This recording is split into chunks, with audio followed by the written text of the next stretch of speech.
Welcome to Colonize the Ocean podcast, where we discuss oceanic colonization, exploration, and education with your hosts Adam Jewell and Brendon Traxler.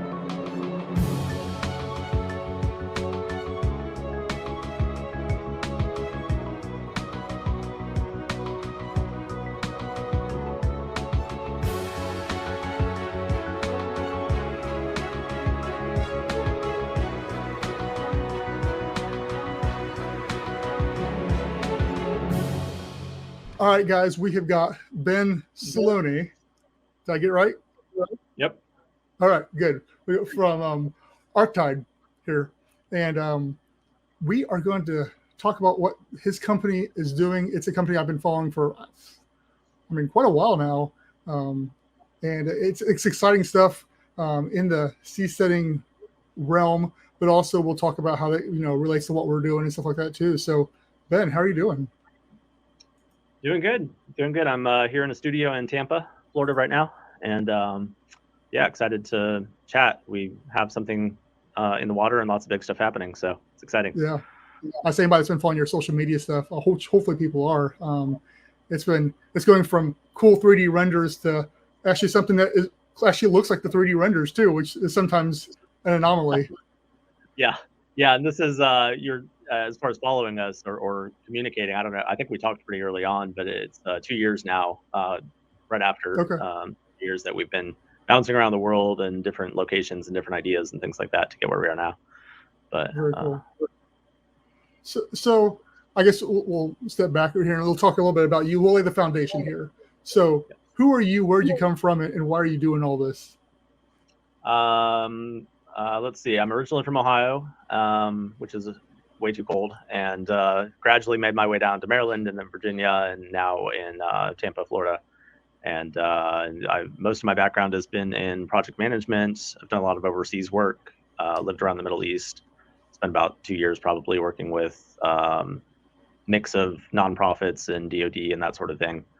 And so a lot of this actually started, I've been following things on and off in seasteading and ocean-based tech and just general, it's fascinating, right? Like following SpaceX and things like that. So, but it actually started when I was talking with a friend who was a businessman, and we were talking about Haiti and what can you do to help people in Haiti, and dug into it. We start a factory, create jobs, all of that, and realized that it is so corrupt. And now it's I think it still is, I don't know if something changed, but it's a I don't know, governmentless state, basically a failed government, failed state. And so the only thing I ended up coming to from that, and I did some stuff with like human trafficking out of Venezuela and things too. And the only real thing you can do to help in those places, I feel like, is to help people get out.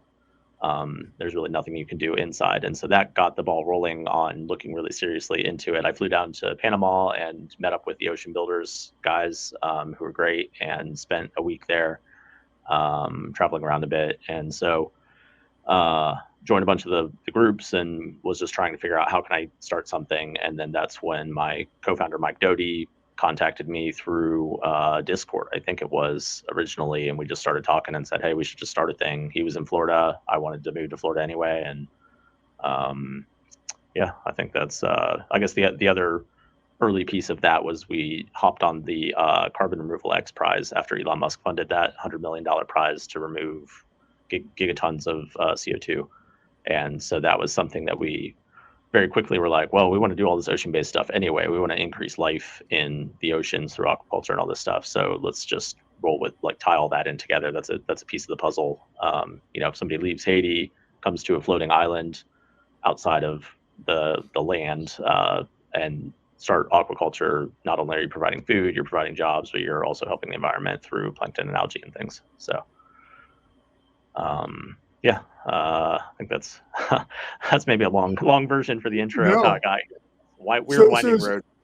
So it's more like a humanitarian issue that really spurred this, I guess. Yeah, absolutely. And Mike had the same kind of thing, talking about, like, what do you do with the refugee situation out of Syria from a few years ago, still ongoing maybe, into Europe and things like that. You have people who are displaced or people who need to get out of really terrible situations. in their countries. What do they do? And so that's something that we're both a lot more passionate about, which has also led us to have a really big focus, really primary focus maybe on being inexpensive and affordable, because anybody can build $1 billion floating city. That's really not that hard. Oil industry does it, cruise industry does it. Anybody can do that if you have enough money and enough millionaires that'll come to it, or enough people buying the gasoline or whatever. So from day one, all of our research has been on inexpensive materials that we can quickly and easily scale up and produce floating islands, or as we're starting out now, floating modules for floating homes. Yeah. Which I'm very minimalistic in my taste, and so I love the look of what you guys are doing. It's like I just look at those pictures like oh, this is just it's harsh angles and it's like clean. It's like, oh, this is beautiful. So yeah, it's definitely my cup of tea. Yeah, it's a lot of people really love it. We've got some folks in North Carolina who are interested, and like one of the guys is a woodworker, and so he has a much more traditional, like the town the marina is at has like a 1940s downtown, and so there's different kind of niche locations. Sure. I think where we have people who really want to do something, which I think would be awesome. But most people, really love it, and how flexible it is, and it's kind of IKEA-ish. Yeah, absolutely. So first of all, how was so I wanted to go down and hang out with the ocean builders as well, but then right when I was getting ready to do that, the pandemic hit. So that put a hold on everything. I just never had a rope wrapped around to get, because they took off after that anyway. So it's like they're super busy now. I'm not going to bother them. But so I guess that's a two-edged question. Why United States versus moving to like Panama or Honduras or something along those lines that might be a little bit more friendly to that versus sticking here in the United States? Yeah, I mean, we bounced all over the place. When I first talked to Mike, he was really interested in the Zeddy Free City stuff in Honduras that was happening. We were following stuff in El Salvador with Bitcoin and all of that, and looked at places around Singapore, which I think is an amazing market for floating anything, as they're really out of land. Huge potential there, but obviously they're incredibly expensive, but they're surrounded by lots of countries with lots of water and lots of people that lots of labor. I guess it's less expensive. So the most recently we were trying to do a thing in Puerto Rico, and everything just kept falling through. It became incredibly difficult, from anything from just starting an LLC to getting a lease on a piece of land, to just doing anything. And just to say, like Puerto Rico, I had some amazing contacts. I really love it down there. The university and the government actually. But when it came down to, I need a lease on a thing, and we have to go through lawyers back and forth, and we spent months and months and months trying to do that. So at the end of the day, I got invite through a friend of a friend, totally random thing. I met a guy at an airport in Puerto Rico who introduced me to another guy who introduced me to another guy. And so I ended up at this random meeting in Panama City. And that guy owns warehouses and knows lots of people, and introduced me to some really key people, including our first hire there, who knows everyone from like the mayor to the city manager to marina owners to boat manufacturers to like everybody under the sun. So within like 1 month, I think it was maybe a month and a half, we had a lease on a 28,000 square foot facility in Panama City, and we have it's so much easier access for the materials that we need. We know a guy that owns a concrete plant 45 minutes away from there, which we're doing a lot of geopolymer and concrete-based materials, and so that was huge. Just everything fell into place really, really well. So, and there's a lot of benefits to working in other countries. And we'll certainly branch out to that at some point. But for start, even though there's a cost bump, definitely, it's just so much easier to get stuff done than a place like Florida than anywhere else I've seen. So it's all about who you know. So I mean, it makes a big difference there too. Yeah, definitely. That's been huge. So I feel like we have a really good network there of people and supporters, and I actually, the first meeting I went there, for Puerto Rico, there isn't a lot of protected water. So we were going to build the larger structures off the west side of the island. And I was showing that. I was doing a little presentation at this meeting I came to. And as soon as I had I think I had one slide that was a small floating home for New Orleans, because we talked to some folks there. They wanted something that could go in the bayou or on land and rise up with the surge for the next hurricane. And as soon as I came to that, everyone was like, wait, stop. Like the big stuff is really cool. We had like floating hotels and all this cool stuff, Yeah, yeah. right? But as soon as they saw that, they're like, whoa, wait, like Airbnb all day, every day. Like I could put that at my dock. I could put that at the marina. I could put that out by this park, by the barrier islands, by this island, yada, yada, yada. And so immediately we had this like huge number of people that were really interested in buying them and are like, how quickly can you build that for me? And then through some design, we were able to very quickly share a lot of those early renders back and forth with these customers, who ranged from anywhere from like a realtor to a marina owner to a businessman to a developer, et cetera, and refine the idea down to like, what do you really want? Like what would really make the most sense for this market? And so the modular components give people that flexibility to sort of design what they want out of the Lego bricks that we build. Very cool.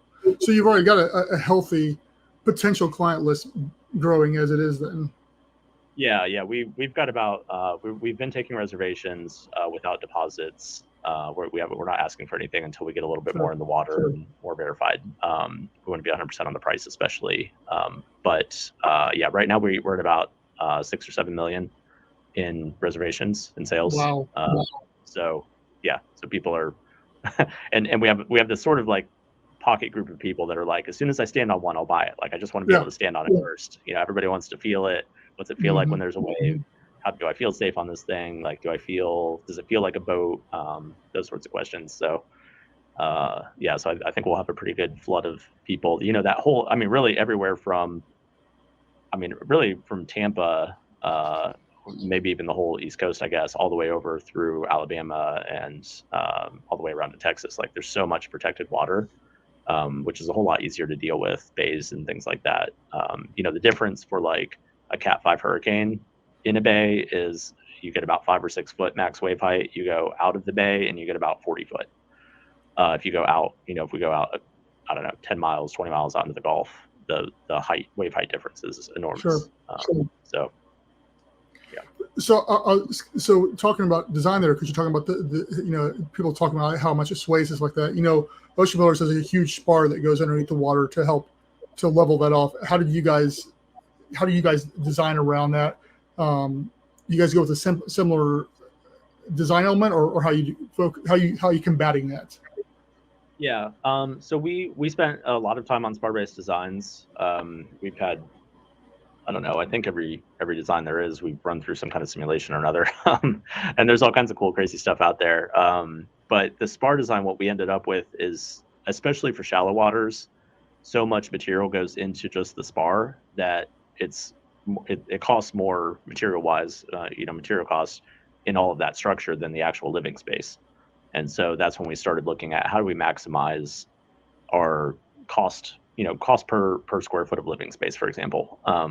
So the spar is certainly the only way that you can be out in the ocean with a single family home or something like that.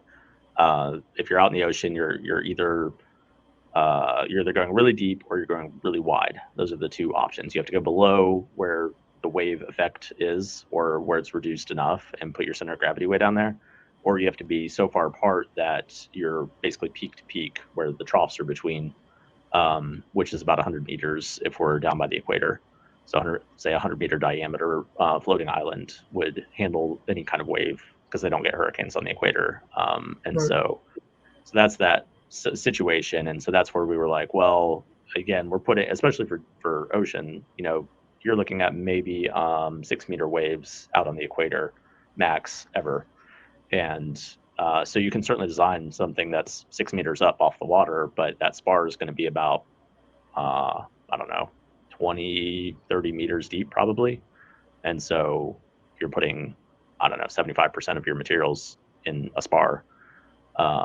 And so that's when we came to, well, if we want, our goal is not necessarily to make a floating $1 million home. It's to make something that everybody can afford to live in. And so that's scaling that down. That's where we're in the bays, and the water is so shallow in a lot of these places that you couldn't even do a spar if you wanted to. It just doesn't, we're at 2 foot draft right now, which is too shallow for some areas. That's, it's like the bayous in New Orleans and things like that. So, so those are kind of the different design things.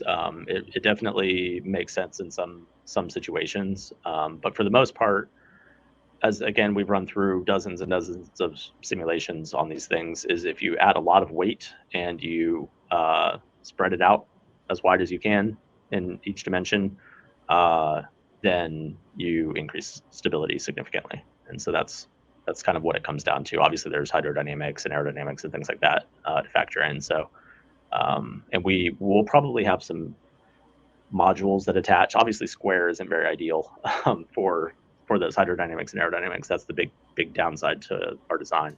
The upside is it maximizes the space for something that's road transportable.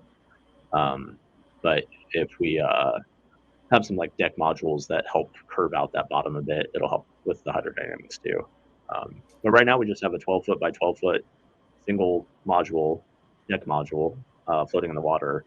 And it's about 20,000 pounds, and it doesn't really move when waves hit it. It just stays there. So I guess I didn't understand, and so far what you're telling me is that your initial focus, your immediate focus, is just like low coastal areas, bayous, coves, whatever like that. You're not focused on going too far out at this point in time. Now, eventually, I'm guessing you will, but right now it's all closer to land. Right. Yeah. So basically the steps that we see right now is we build these, which again, 12 foot by 12 foot modules that are square. You can piece together as many as you want. So you could make a pretty massive structure. At a certain point, the connections, which will be really rigid between those modules. But if you try to I think we'll be able to go out in the Gulf at times, but it's not going to be like hurricane survivable out in the Gulf. I mean, we're still testing that in the bays even. Which everybody asks about hurricanes. Of course, that's a huge question. But you can move it around. So I mean, if it comes, just move it around. Right. Yeah. And I always tell people, I'm like, if you put anything in the path of a Cat 5 hurricane, it's probably not going to thrive. Short of like a bomb shelter. I mean, that's just reality. But yeah, you can tow them around. So, but the next step, what people are interested in this area is a floating amphitheater that we can. There's just like these strings of tiny beaches all the way along. And so obviously not every little beach town has the ability to have a stage and have all this, set up for it. But if you have a floating platform that can just float beach to beach and be an amphitheater, and people can raft up to it on their boats, you can pull it up to the beach, have a party on the beach, that kind of thing, with a concert or show a movie or whatever. I think that's what takes us from these smaller modules that can be anything from like a floating tiny house to a small floating hotel in protected waters to the large dome style floating islands that we will be able to put out in the Gulf. And eventually, again, if it's big and heavy enough, it will survive everything, including a Cat 5. You just have to be big enough. That's kind of the key point. And, right. So folks, so we're starting to look down the road a little bit. So where do you see, I mean, realistically, everybody says, where do you see yourself in 5 years? But the 5-10 year, what you guys is planning for that? Yeah. And that's the thing, my biggest concern with when we first started going into Panama City and having all this interest in these smaller structures is I don't want to get sidetracked from the bigger picture stuff. I think it's really cool. I'm really excited about what we're doing right now, but all of the materials that we're using and a lot of the methods that we're using will transfer to larger scale structures. It's just on a smaller size. So we're trying to, as we design it, keep everything we do now at a small scale in mind for the large scale, so that we can quickly scale up to those larger structures. Because when you do that, then you can get into energy generation and aquaculture and actual like big environmental changes that are beneficial and things like that. So yeah, I see right now we're trying to scale up our manufacturing of the small units as we have all these customers and get a couple more prototypes in the water. That should be over the next couple of months. And I would like to be delivering to customers by the end of the year, certainly November, December timeframe. And then, so once we get that rolling, then we'll be able to fund our larger structure. That first amphitheater float will be the first big one. And for that, we'll have to build it on the water, obviously, since it'll be so large. So that'll be a step up. But I would like to be in a position to do that next year, and then move up to ocean scale stuff. Again, that's pretty much ocean scale at that point. So so next year, and then so in 5 years, I would see a thriving business with the small modules that will be able to go in lakes and rivers and all over the country. We'll probably have a bunch of manufacturing plants around the country for those, as I envision it, and then we'll have basically island building fleets out in the oceans that will be constructing these large islands. And again, they can be, I always say, like, I have no problem selling a billionaire a private island. Like, that's what everybody says, oh, what you're building for. No problem selling to that guy, as long as I can fund. And I don't even have a problem telling him, like, hey, I'm going to charge you an extra $10 million so I can fund, a cheaper island off the coast of Haiti. And so if you don't like that, then you don't buy it. I don't know. I don't have a problem with that at all. So I think the cruise industry and aquaculture industry and energy, those industries will be buyers, certainly, of our first islands. And then places like Singapore, Dubai, Maldives, South Korea, Japan. There's a lot of countries that are really interested in floating structures already. Sure. And so I see us having mobile fleets in each ocean, really. Because those islands will be transportable, but certainly not. You don't want to drag that thing around the world. So that's the plan. And then I guess I'll put it in the 10-year plan. But I'm really excited about SpaceX has they bought 2 floating oil platforms to turn into launch pads, and then they bailed on the project. I think beginning of this year because they weren't going to work out. But that's been their stated goal and still is their stated goal, is because they want to have launches all over the world all the time. The only way you can do that realistically is if you're on floating platforms on the water. So I would really like to be building floating spaceports around the world for SpaceX and whoever else, which we can also do cool stuff like generate electricity from ocean, convert it to hydrogen, get methane, or take algae, get methane, and then have effectively free fuel for Starship also. So that's exciting.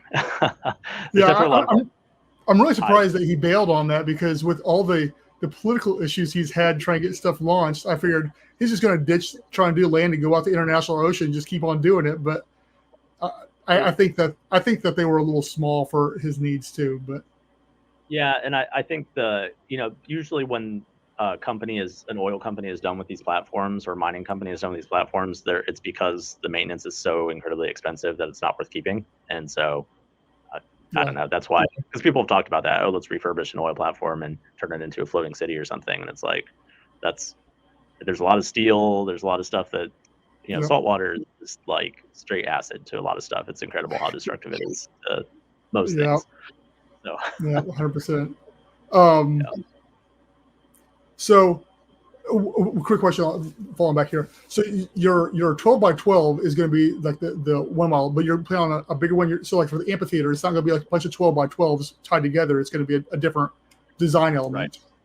Right. Okay. Yeah, that's where we go to these very large scale, which I'm sure you've seen, the big dome, floating communities, floating hotels, that kind of stuff. Yeah. So the amphitheater will basically take the exact same construction method and dimensions. Even it'll just be probably mostly one giant open space, more like an arena or something like that, or it's an outdoor amphitheater, so it'll be partly covered with a huge opening on the side. So again, that'll be the next stage up, where we're going to take the same materials that we're using now in the small ones, and we'll just have a slightly different method of constructing that, but we'll have to do it all in one giant piece out in the water. Sure.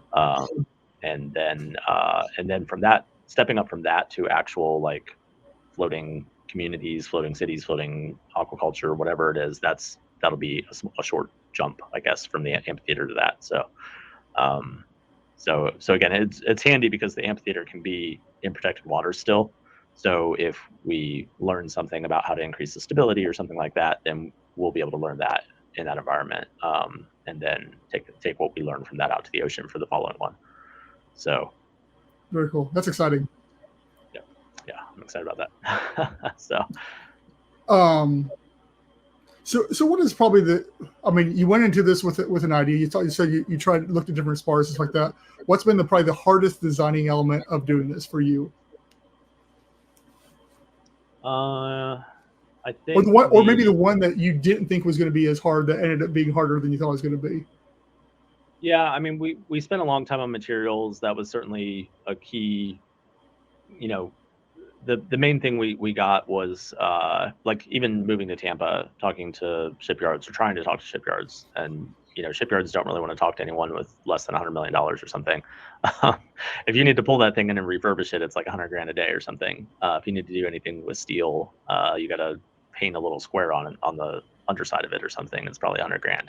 So and that was one of the things we got from the X Prize too, was going back to that. A lot of these teams had and have really brilliant marine biologists and scientists and people like that who we will need to partner with, certainly.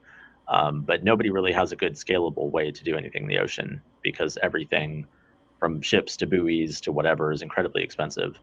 And if you do anything in coastal areas, it's really environmentally sensitive, so you can't really scale that. So we have to have something inexpensive and go on the ocean, which is really stone-based materials. That's the only thing that's going to survive. So that was the first step. And then after that, I think we spent a long time wanting, the problem, of course, with a giant structure out in the ocean is your upfront cost is still millions of dollars or tens of millions of dollars, even if you get the cost down a lot.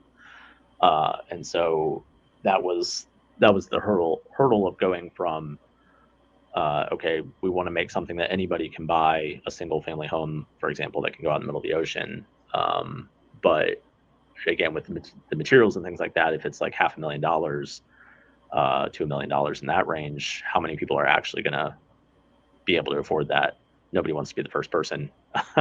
That'd be pretty lonely. And so that kind of like, how do we make the first sale? How do we make it affordable enough? But also, how do we, I don't know. It's just, we just bounced around. We bounced around so much between the large structure, small structure. And that's where, like when I talked to folks in New Orleans first, that was really exciting because we could potentially make something that was really small and inexpensive and have a first buyer right off the bat. And then once we proved that at a small scale, it's a lot easier to say, hey, we're using a lot of the same stuff. We're the same company. We're building a big structure. Do you want to buy a room on this? Reserve a room, on our 500 unit, 200 unit, whatever it is, floating island. At that point, it's easy. But when you first throw that out, and I think part of it too is again, I think a lot of people in the seasteading movement are well-intentioned, certainly. But there's just been so many great ideas that have never gotten off the ground. And so asking people, hey, can you put in $10,000 deposit on your room on a floating island? It's like, I did that 5 times already. Yep. So that's the whole like design thing, because I love the idea of just like, let's just be able to slap something together. It costs $100,000 for a person to buy a thing, and it can go out in the ocean. And that idea, that was kind of the goal. And I don't think there's a way to do that realistically. I think you get what we're doing now is $100,000 off-grid tiny home that can go in, again, bays, rivers, ponds, lakes, whatever. I think we can do $100,000 per unit when we get to the large islands, but we need, again, at least a couple hundred people to buy a unit on that. If we just have 2 or something, it doesn't work. So, so that's, okay. I think that's been the design challenge. That was my next question. Is I knew you talked a little bit on social media and stuff like that about price. I didn't know how much how secure you were in your pricing at this point in time. But you're thinking $100,000 for a 12 by 12. Is that what you're talking? No. So yeah, the minimum tiny home, which we're calling the coquina, which is a little clam shell. If you've seen, it's like got the angel wings, like two Yep. halves of it. So yeah, And that I'll was throw the a thing picture that, up over here so people can see it that are watching the video and stuff like that too. yeah, a lot of people, I didn't know what it was when I first heard it. So it's cool. And so a lot of people were interested in, again, this like Airbnb floating hotel room kind of thing. And so when we started showing people things, that's when we got not only those people, but also the whole tiny home movement, of course, is a big deal. And being off grid is a big deal. And so 4 of those 12 by 12 units together, 2 of them are outdoor units. So it's 144 square foot per 12 by 12, right? So 288 square feet on the lower deck part that's open, 288 square feet on the upper deck. So we'll have stairs going to an upper deck. The other side of the upper deck will have solar panels, so you won't be able to go on that. And then 288 square feet indoor. That'll be air conditioned, small bathroom, open like studio bedroom kind of thing, which is similar to like a hotel room, basically. But obviously, if you're out on the water, you're going to value that outdoor living space a lot more than you otherwise would. So we're, however you want to factor that into the whole thing. So all of that off grid, solar, battery, as far as like waste, how often you have to remove it, and no matter what system you use, at some point you have to remove a little bit of human waste. So, so there's a couple options for that, but that's the package that we're working on putting together for $100,000. Wow. Okay, that's a whole lot better than I thought it was going to be, man. That's a steal right there, man. I know a lot of people are like, "Oh, you should charge more," but again, our right.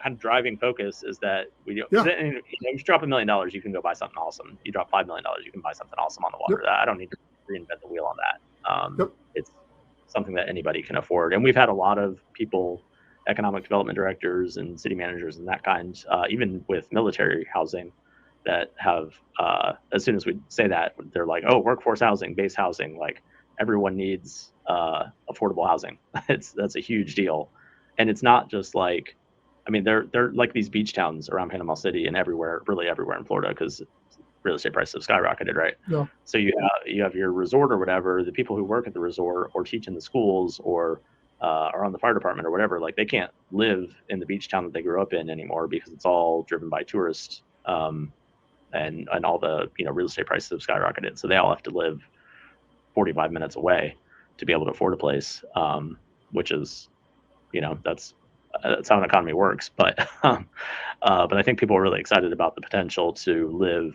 near these beach towns in an affordable way. And so I'm not really interested in trying to max out profits on it or something like that, if I can have an opportunity for anybody to live on one of these. So I was just talking to somebody yesterday, and we were talking about profitability of this, especially like underwater habitats like that. I said, I'm not necessarily, I've never been here to make money. It's all about getting as many people into the ocean as possible. I think once people experience that, it'll PR itself and do the same thing. I think same thing with you guys. Once you start getting some, boots on the ground out there and actually get people on it, it'll sell itself too. Because there's you got that breeze coming off the ocean, you got that view, you've got that peace and quiet. I mean, all those things are, especially in the hubbub and the busy life we're all in, it's attracting. And if you can do it at $100,000, it's been nice knowing you, because you're going to be blowing up here pretty soon. Yeah. I think we're going to have a lot of interest from that. I'm really interested. Again, a lot of the initial people have been on the Airbnb side, hotel side, that sort of thing, which I think is great, and it'll be a huge market. But I'm also interested to see how groups of people, which we've talked to a few, who are interested in having a small community that's living out in the water together and actually, doing things with aquaculture and vertical gardening, and you can do lots of cool stuff like that.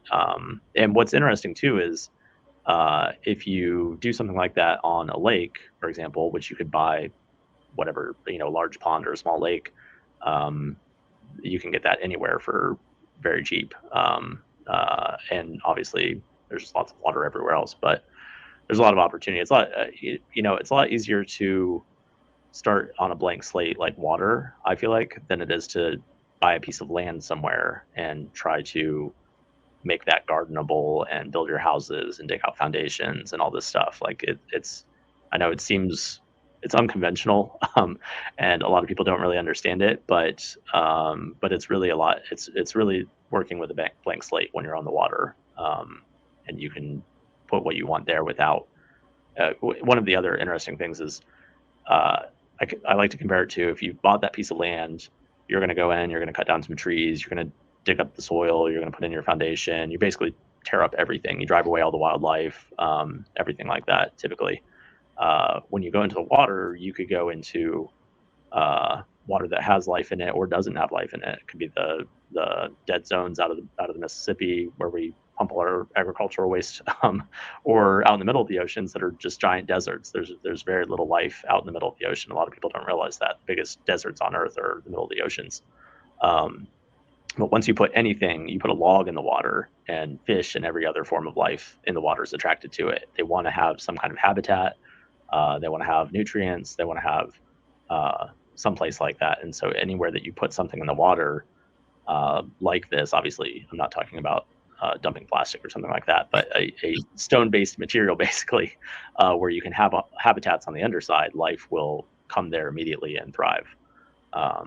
So that's the other, like, I think one of the things I find frustrating is this concept where either humans can thrive or nature can thrive, and they're they're opposing each other. And it's like, no, we have solutions, I think, and I think in the water is a big part of that solution where we can both thrive together. Yeah, so. And that's actually, I was saying before we hopped on here, I just did a podcast about the thing. People are saying, "Oh, stay out of the water because you're already ruining the land." I think that from a business standpoint, it's in our best interest to want to bring as much life to what we're building out there, for one thing, because it adds value to it to have that sea life around it. And as you just said, anything we put in the water builds a new community. So whether it's above the water or, like us underwater, we're building new artificial coral reefs. Sure, it may get disturbed what we're doing, especially at first when you're putting the thing there, but after the fact, what you're adding to the area should at least double what you took away from it. Right. Yeah, absolutely. I mean, there's going to the ocean-based, if we have a floating island and we have this frame underneath of it that can support floating coral reefs and fish habitats and all of this stuff, if it's a resort, for example, or even if it's a community of people who just want to live there, obviously they are not interested in some kind of monoculture, mass production, how tight can we pack in as many fish as possible, one kind of fish or something like that. They want to have diversity. They want to be able to dive down there and enjoy the life that's down there. And so there's an incentive to have a polyculture, a mix of all kinds of different life, and have shrimp and crabs and oysters and all these different things, both as a food source and to dive down and see visually. Yeah. And so it's the highest and best use of that upper structure benefits the nature on the underside of it. Whereas on land, I mean, there's subsidies and there's all kinds of factors at play as to why we do mass production, monoculture kind of stuff. But it's I don't know. It's just a different. Everything is different, I guess. You can't really apply land logic, I guess, if I could say that, to the water. Everything is different. So. And so with being a floating structure like that, getting into some of the regulations and legal aspects, you're just pretty much classified as a boat then, pretty much, as far as how. Yeah, for the small structures we're with now, we've talked to tons of people about it. We're continuing to talk with people about it. It's technically classified as a barge, which doesn't even really require registration. But we will probably go through the process to get it registered as a boat, which typically you have to have some kind of motor on it itself. But those are, the people that we're wanting to work with from the get-go are the environmental side of it. We want to make sure that we're improving the environment under and around these structures, not having a negative impact in any way, which I think we can do, especially when you look at a lot of these areas like oysters, for example. The whole panhandle of Florida used to be one of the biggest oyster harvesting areas of the country, and now all the populations are like 5-10%. But anyway, so that's a huge deal, and the other piece of it is a lot of these will be for tourism. They'll bring in tax dollars by bringing down tourists and having bed tax and whatever the normal taxes are, that kind of thing. But we also want to make sure that we're not parking like a city of these out front of someone's house or something like that. So, Right. so we're trying to make sure that we, just talk through all of those things with everybody from the get-go, and how can we make sure that everybody's on the same page and everybody's happy, and so there's a couple elements to that. Once we get out in the ocean, I don't know. I mean, I think there's enough ocean-based barges. They're just large floating structures that don't have any means of propulsion. I don't really see there being a big obstacle there. But I don't know. I'm fine with finding something else. Just I haven't really seen a big need for making a big push for that. But again, we have a little bit of time until, I think, for like the amphitheater, when we build that, a lot of that is so local, all these beaches along here, and we have tons of great contacts and people who really are excited about that I don't think would be a problem to just have it as a barge. So yeah. So do you see a way for these to be attached to the land by any ways, or are always going to have to like take a boat or something out to them? For the small ones? For any of them, I guess, at any level. Yeah, I mean, obviously the bigger you go, the more drafts you're going to have on it, and the shallow areas are going to be the biggest issue. Even for like an amphitheater, that's one of the biggest. There's a lot of really shallow sandbars and seagrasses and things like that. So that's probably the hardest part with that. For the 2 foot, some people, I mean, one of the first people we talked to wanted just a little office. They lived up north somewhere in New England, I think, and they have a vacation home on the water, and the guy just wanted an office on the water so he could get out somewhere quiet, his kids, and so he I think he just wanted wants a 12 by 12, glassed in, air conditioned little office space right off his dock, and I think like boat houses and things like that. But we also, again, we have a lot of interest from marina owners who want to put these in. And people could even be full-time residents, but probably a lot of it would be Airbnb. We actually had someone too that was looking at putting floating homes down in Key West, because they obviously don't have any more room to build anything. And so you could just put a dock out and put these units out and have basically hotel rooms or something like that out in the water. So yeah, we have a lot of different use cases. Some people love the idea of it being by the barrier islands or the beaches and things like that. And, you boat out there and you've got a paddleboard and a kayak and stuff on it, and people can go wherever they want, or most people will probably rent a boat for the weekend or whatever. And then, then we get into the other cool thing that we have coming in January or February is Jetson. I don't know if you've seen the Jetson Aero out of Italy. It's an ultralight single pilot quadcopter. And so you will be able to fly from land and land on top of your coquina with this little ultralight.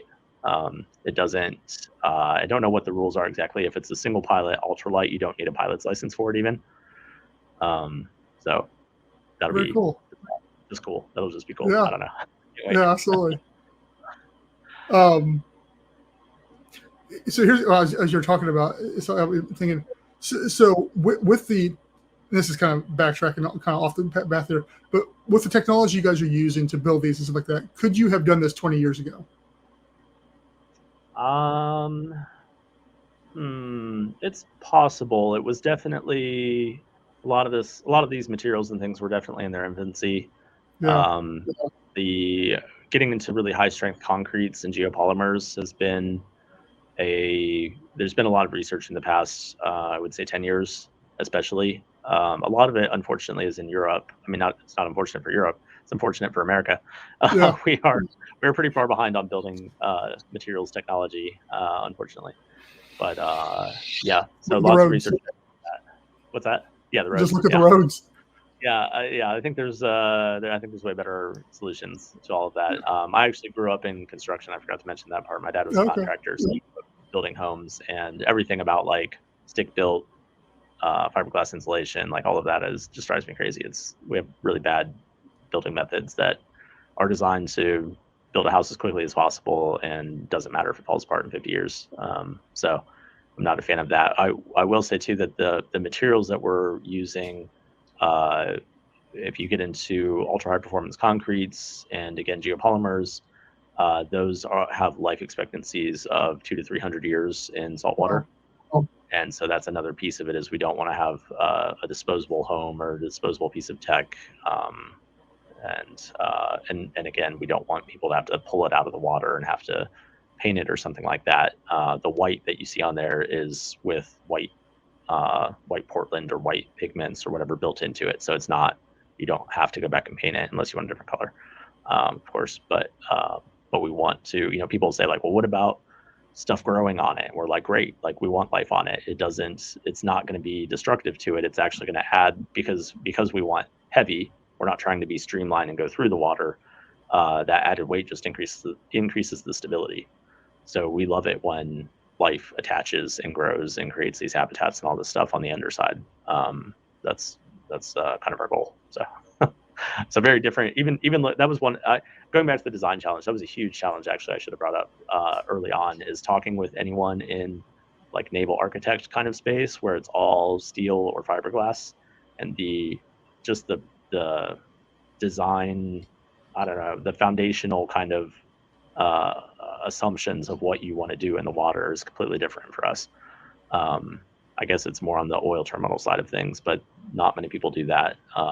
And that is, again, that's a very industrial focus. So so it just doesn't really apply anything from that space, it feels like. But we also don't work with like civil engineers is an entirely different space, but everything's compressed load down to ground and down to earth, and our situation is entirely different from that. So we don't really fit with any like engineering discipline exactly, which has been a hurdle, definitely. Yeah, I'm sure.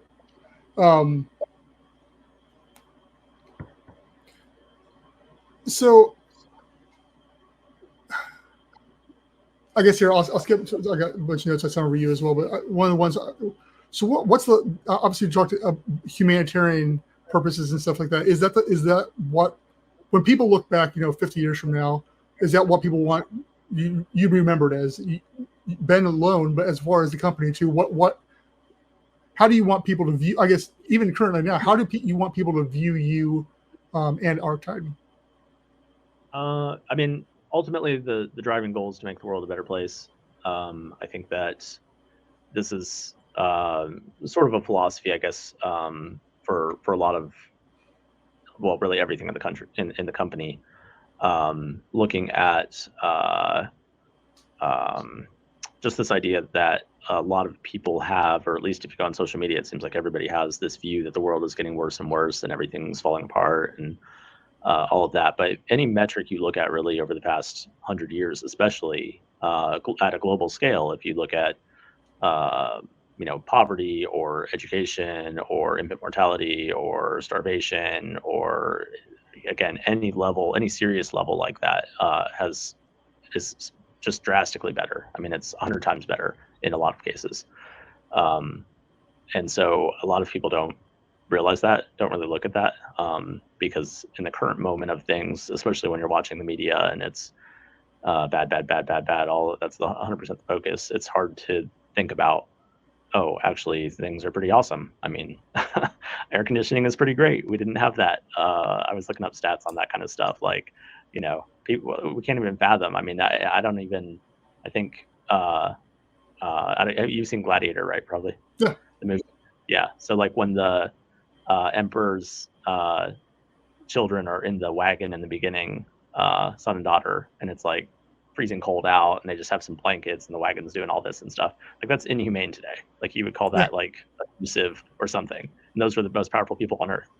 Like in the moment, we just, I don't know why we have a hard time with that. So I view the world is getting better and better. We'll continue getting better, massively better, especially as we have AI and robotics. So one of the long-term things is that a lot of people don't realize also is if you're in the ocean, saltwater, seawater has basically every mineral from land washed into it and dissolved into it. So if you can filter those minerals out of seawater, which we can do with a lot of things, right now, and you can, in theory, pull all the materials that you want out of the water underneath your home and ask your AI, hey, I want a new pair of sneakers. It helps you design them, and then it collects the minerals that you need, and then it 3D prints them out, and you have whatever you want from the water. Same for food, clean water, energy, all of that. So that kind of not just provide some housing or something like that, I guess, but in a very drastic, significant, like, what do we really want the world to look like 100 years from now? I mean, you can look at Star Trek for replicators and, cool tech like that. That seems outlandish, but it's really, a lot of that stuff is really not that far out. So I don't think we can really envision what the world will be like 100 years from now. I think it'll be drastically different, and I think the poorest in the world will be the most benefited by that. So I hope that I'm remembered as playing a part in that. Yeah. And again, like building spaceports, like there's so much tie between it. A lot of it is I don't know, like why do people want to go to Mars? Like, I don't know, it's cool. It's a new world. It's something to discover. We don't know hardly anything about our oceans. We don't live on them. We don't utilize them for anything, hardly at all. It's a new place to create new worlds and discover new things. And I think everything we do in that regard makes the world a better place for both humans and nature. So, yeah. Yeah, I've said, I think that the difference is, you've got the Elon Musk and the Jeff Bezos and stuff like that making space sexy and it bringing all the attention to it, whereas there is nobody for the ocean. I mean, you've got the Custos and stuff like that, but they're not even doing anything really that much for it, who used to be a big name for it, look at the ocean. But now there is nobody. So we're kind of just, and I also think the fact that you can go out and touch the ocean, you drive and you touch it. So it's not as big of an anomaly and a mystery, even though it is an alien world and it's 70% of our Earth, and yet we just don't care. It just take for granted. But yet, I mean, the possibilities are endless with what we can do with it. Especially, it would take so long for us to even make a minor impact on that. Yeah, right. Yeah, I mean, by my estimates, we could take about 2% of our planet. That's about what humans live on now. We live on about 2% of the planet. We use a lot of land for agriculture and mining and that sort of thing. But people, 8 billion people? Yeah, we only use a couple percent of the planet. So if we take that out to water, 2%, and everything's vertical, underneath of that 2% is all of the energy, water, food, minerals, everything else that we need. We have some orchards and things on land still, but that I don't know, we're not even close to that. Like, we're not even touching that. And what the oceans can provide, we don't need to like take over all of the oceans. Like a lot of people, I feel like a lot of the response is like that. Like, oh, you're gonna just go out to the ocean and take everything you can. But that's what we're doing right now. I mean, we're out massively overfishing our oceans. China sends their fleets to Peru because they've overfished everywhere around China already. Same for a lot of countries. They have to go across the oceans to try to get some fish. And so the current state of things is not like some kind of environmental paradise where we're going to go in and do something. Like, we're going to go in and add life to it or create the base for life to grow. Yeah. And I think that's the misconception a little bit too, is, that I saw one time is like, you can fit everybody in the world into like the state of Texas comfortably. And so it's not like we don't have a population issue, we have a resource issue. And I think that the ocean can fix that resource issue, even land could if it was used properly. And so, yeah, 100%, if you could start using, floating houses, floating islands like that to pull those minerals like you're saying, or whatever, it solves a lot of issues. Yeah. There's just no, again, I know maybe it sounds outlandish to say, but I don't see any good scenario. Like, I know there's vertical farming and we can do stuff with human waste and water we can get from the atmosphere, or we can desalinate and bring it in or something like that. But the solutions on land are far more complicated and again, still have some kind of negative against the environment. Whereas out in the ocean, it's really, again, it's a blank slate. It's such a simple solution. I know that sounds a bit outlandish. It's so much easier to go out in the ocean and create even housing for 8 billion people. Like I don't, Yeah. You could, and again, that's part of the question. Like, okay, if you can go out and draw these materials up and you have everything automated, then why can't you just print out new islands in the future? Like we can just generate land for free. And again, we're not saying we're going to cover all the oceans and destroy everything. We're covering a very tiny proportion of our oceans. So at what point does it not even make sense to live on land unless you just feel like living on land? But as far as the cost situation, if you could live out in the water and have everything, all of your needs met for free, that's a very realistic future scenario, I think. And you're also doubling the real estate for the ocean to grow onto as well, and for life and stuff like that. So, I mean, what more are you giving back at the same time as taking? So yeah, it's people have laughed at me for decades about this idea of living underwater and stuff along those lines. But it's first off not a crazy idea, and it's not as hard as I think people make it out to be. Same thing with this. It's the technology's there. We've done it before. It's just simplifying it and bringing it to the masses. Yeah, and I think that's like we were saying before. Like I think, I don't know, maybe it took a week or something, and people were like, "What about an underwater room underneath my floating house so I can see life down there?" Like people love that. Like and I love that. Like people want to see there's a whole world down there that nobody can experience typically, or it's very difficult to. And so yeah, that whole like above water, floating underwater, down all the way underwater. I mean, all of that is a single, very related kind of thing. So I'm excited about all those elements. And yeah, I think, I don't know. I mean, our slogan is the ocean is our future. And I think it is. I don't really, again, I hate to sound too outlandish with it, but I don't think that we have an abundant future without utilizing our ocean in some way, some significant way. And again, that's not to say, in addition to land, it's to relieve pressure on land by going out to the ocean and helping the environment while also helping humans. Yeah, 100%. So have you guys started designing like an underwater room? We had some initial designs on it. Yeah. Okay. A lot of the tricky thing again is the sandbars and things there. If you put even 8 foot down, somebody could stand up in an underwater room, then you're pretty restricted on even getting in and out of some of these bays. So we'll, I mean, honestly, on our demo unit, we'll probably do that pretty soon, or probably our second unit, because we won't be able to move it as much. That's the only real restriction in it, is it's kind of where it's going to be.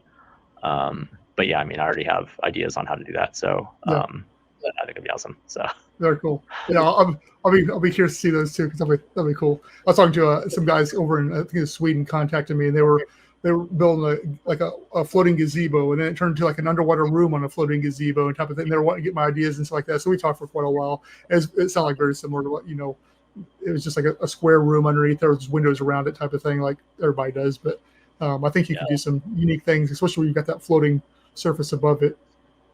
Yeah, I think again, a lot of it is the if we can real world prove that we are benefiting the environment around us, not just theoretically, but we're actually proving that in the real world, then that's a lot of the obstacle. I mean, I'm not saying it's unreasonable to have a huge concern about harming the environment by putting stuff in the water. We're very, very, very conscious of that.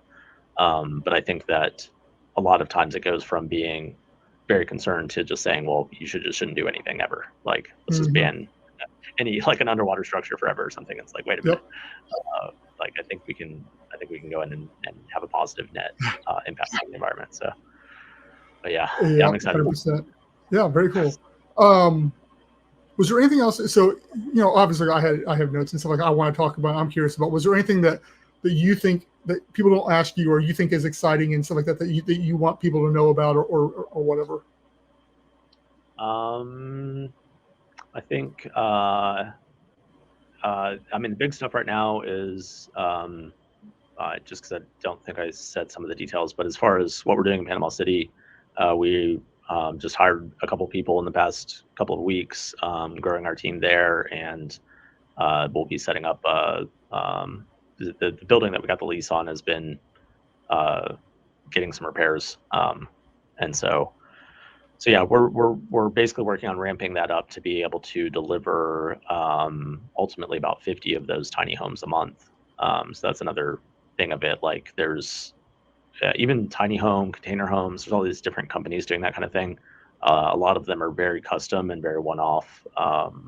And so we're, again, with the cost being a huge factor, we're looking into how do we scale up the production so that we can benefit from the cost reductions from doing that. And so we'll be going from prototype phase to pretty significant manufacturing very quickly. And because that's how we hit that $100,000 price point. And so, Sure. so we're looking at being able to deliver a lot of these very soon. Again, once we deliver the first one, going into next year, we want to ramp that up. And we're talking with someone about another manufacturing facility. So that's probably going to happen next year, I would say, if we do that. So those are the big parts there. Just keep an eye out on social media. We are taking reservations. I can share a link with you on that. Again, not asking for any money until we get the full thing in, and then people can put in a deposit if they want to be, first in line and that sort of thing. But we want to make sure that we go through all the proper phases of testing and answer all the questions and allow people to actually get on it and see it, the full thing before we ask for a penny from anybody. Yeah. And then I think the other thing that we didn't really talk about, I mean, I talked about energy a little bit, but if I can explain a little bit about OTEC, because a lot of people don't know about it, and I think it's the most amazing ever, and you know all about it. But it's just such a key part of a lot of the ocean-based tech. So if you go down about 1,000 meters, you draw up cold water, and the surface temperature in the Caribbean and equator is about 40 degrees warmer. So that temperature difference, you can generate electricity 24/7. You don't need batteries or energy storage. It's just always there. And so you can think of the ocean as a giant thermal battery, and stores more energy than we could ever, I don't know. I don't want to say we could ever use, but certainly far, far more than we use now. The other thing about that is when you go down 1,000 meters, that water is very mineral rich. And so that not only benefits if we extract minerals, but also for sea life. They've done a lot of studies on this. Upwelling is the term for that when you bring up deep water. So it mimics when glaciers crash into the ocean, and it stirs up, it aerates the water, and it stirs up those deep sea minerals. And so that's why there's a lot of life up north and in these really cold areas, because it's really mineral rich. And that's why in the middle of the oceans, a lot of times they're deserts, because not only is there no habitat, there's no physical place for a fish to hide or something, but it also doesn't get stirred around with those minerals and things. So that is like this key component, because we can generate a massive amount of electricity. It's really easy to desalinate water at that point. We can extract minerals from it, and it's really good for again, life, creating sea life, or allowing sea life to thrive. And so it checks off so many boxes. We can also generate hydrogen easily at that point, which again, there's the idea of the entire shipping industry, navies, all of that, switching to hydrogen and refueling at sea. They're a huge polluter. And then also, again, rockets, that's our future, switching things over to hydrogen and methane. So that's like a core piece of the technology, I feel like, for both above water and underwater, that we can utilize. And it's, I don't know, I would say it's like taking any other power generation method, like coal or even nuclear or something like that, and your waste product is fish food and clean water. like there's nothing else there. And so that's another piece to why I feel like in the future, going out to sea and having OTEC powered and OTEC cooling and water and all of these things, that it's just going to be really tough to compete with that on land. It's exciting. Yeah, no, I've been wanting to do a video just on OTEC, just because of how, nobody knows about it. And it's like, I think it's, everybody looks at solar or wind and stuff like that. I'm like, we got OTEC, man. It takes care of all these issues, and it's 24/7, and it's just like, I don't know. And I will say on that too, they've had OTEC plants. The one in Japan is I think they rebuilt it, but the first one was in the 70s, I think. They have one in Hawaii now, 105 kilowatt OTEC plant in Hawaii. And we've talked to the engineering company that built that, and they basically said that the pipe's the most expensive part. It's also the hardest to run along the seabed to get down to 1,000 meters from land. And they said that they probably wouldn't do that again. What we need to do is have an inexpensive platform floating that can have 1,000-meter pipe go straight down, and then you just have your power plant on the platform, and then you cable power back to land. So all of these like Pacific Island nations and things like that, a lot of those run off of diesel or something that has to be imported in. It's incredibly expensive. Even Hawaii has incredibly expensive electricity. If we can solve that piece of it, then all of a sudden, all of these island nations and coastal cities that are deep enough. I mean, honestly, Tampa is a terrible place for it because it doesn't get deep until you go out Sure. hundreds of miles. But even Miami, for example, it gets deep enough within, I think it's like 12 miles or something. So potentially all of these coastal areas and island nations could be powered off of OTEC. And for the rest, you can generate hydrogen. So it's a pretty key component to that. And I think, and again, that might be one of our first markets because I think there's a lot of funding kind of already there if there's a good and cost-effective enough solution for it. Very cool. Yeah, yeah. I think unless there's anything else you want to go over, I think we'll pretty much wrap her about there. How can people find you guys? Yeah, arktide.org is our site, and I think we have plenty of links on there. We're actually redesigning it so that it's easier to get to the Coquina stuff because we've been focused on the big stuff before that. Yeah, it's kind of hard to find it last time I was on your site. I had to click a bunch of different places to get to it. Yeah, you can do arktide.org/Coquina, which is COQUINA, and you'll get right to that. But yeah, again, we're doing a redesign on that. And you can reach out to me, Ben Silone at arktide.org. Probably include some links, I guess, right? Yeah, I would love to talk with anyone that's interested in any of this kind of stuff. We are looking to hire more people in the Panama City area. Those will be physically located there. So that would be awesome if there's anyone there specifically. Yeah, reach out. I mean, I'd love to chat with people. So just, All right. Well, Ben, thank you very much. I think I could talk about another half hour with you on this type of stuff. It's fascinating. I definitely want to try to get down there and check out what you guys are doing. If not, I'm sure we'll meet up at some point in time somewhere else. Yeah, I maybe have to follow up with you again once you start guys getting into full production and talk on site or something. Our next one should be both of us in person on our floating tiny house once we get it together. 100%. I love it. And after that, we'll be on the floating island together. Yeah. So awesome. I'm definitely down. All right. Awesome. All right, Ben. Well, I'll let you get going. Thank you again for coming on here. I'll get links to everything for what you guys are working for. We'll throw some images up and we'll let people know what you're doing. Awesome. Appreciate it, man. All right.